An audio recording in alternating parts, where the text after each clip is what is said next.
కొత్తగా పౌల్ట్రీ రంగంలోకి వస్తున్న రైతులకు, ఆల్రెడీ పౌల్ట్రీ షెడ్ పెట్టిన రైతులకు కామన్గా వచ్చే డౌట్స్ ఇలా ఉంటాయి.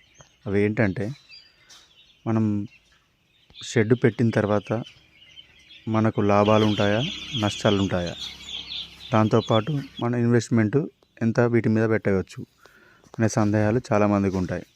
దీనికోసం అయితే నేను ఈ వీడియో చేయడం జరిగింది. అదేంటంటే, ఇన్వెస్ట్మెంట్ మాత్రం మనం ఒక ఎగ్జాంపుల్ 100 రూపాయల్లో 70 రూపీస్ మనవి ఉండాలి, ఒక 30 మాత్రం బయట తెచ్చుకునే విధంగా ఉండాలి. అలాగే లాభాలు నష్టాల గురించి వస్తే, లాభాలు సంవత్సరంలో 6 బ్యాచ్లు ఒక 3-4 బ్యాచ్లు బాగా వస్తాయి. ఎందుకంటే మనం లేబర్ను పెట్టకుండా మనం సొంతగా చేసుకుంటే మాత్రమే చాలా బాగుంటుంది. లేబర్ మీద ఎక్కువ ఆధారపడకూడదు. మన సొంతగా చేసుకుంటే చాలా మిగులుబాటుగా ఉంటుంది.